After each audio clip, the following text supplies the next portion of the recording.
Hi, I'm ED-SKaR, and this is Colonel Colm Corbec, second in command of the Tanith 1st and only Infantry Regiment, also known as Gaunt's Ghosts. This is one of the set of models from the 2002 Gaunt's Ghosts box set from Games Workshop, and back in those days I didn't paint them all that well, so I've stripped all the paint off, reprimed them, and I'm having another go. Corbec is probably the character that I remember the least. Or to put it another way, I don't remember very many of the stories that he's actually involved in. I don't remember very many of his lines of dialogue. And it very well might be just because he's a pretty competent 2IC that doesn't really do much else. He organises the troops, follows orders, and throws witty banter back and forth. The best sequence in any of the books that I remember him from is his first time on a troop ship after the fall of his homeworld, Tanith.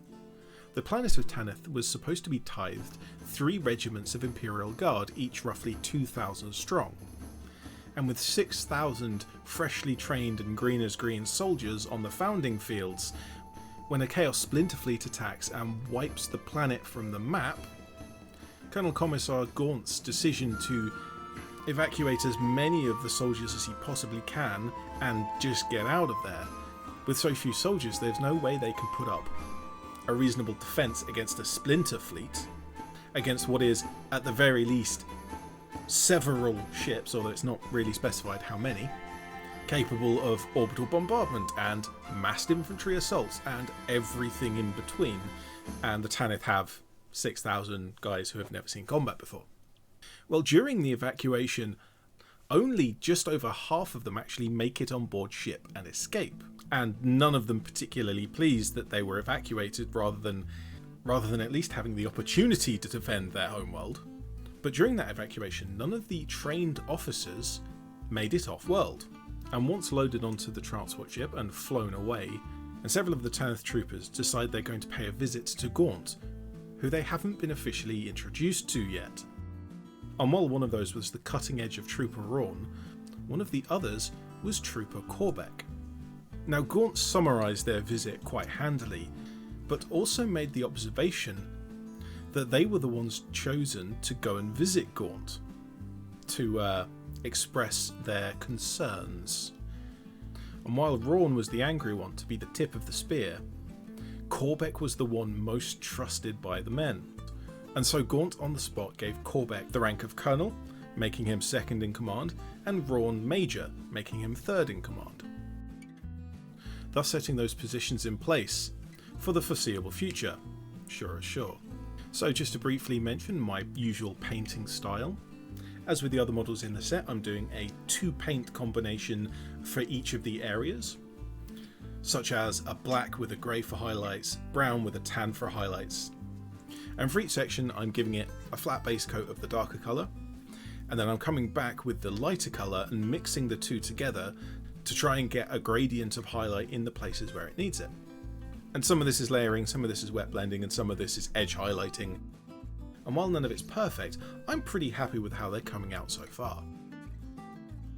By the time I got to Corbec, I was pretty happy with how my paint scheme was going for these models.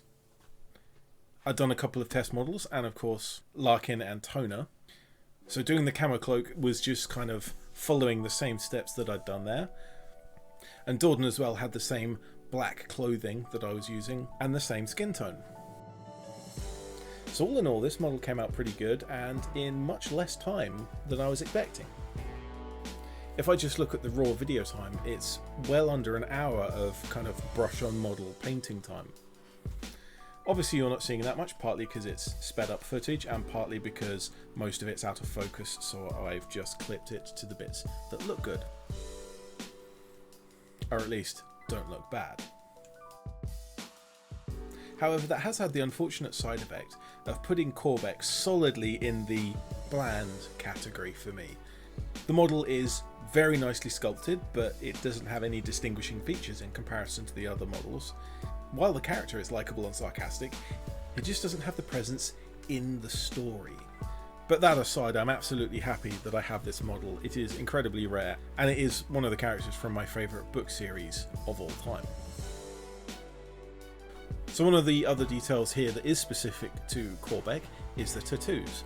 Now, Corbec is supposed to have spiral tattoos down his arm, so I've tried my best to give the impression of that, kind of over-exaggerating it so that it shows up on the model when it's on the gaming table. As with the other models in the set, I'm not doing the bases here, I'll do all the bases together at the end. But with all the details fleshed out, Corbec can go on the shelf with the others, and I can finish off by just saying, I'm ED-SKaR, always will be, and thank you very much for watching.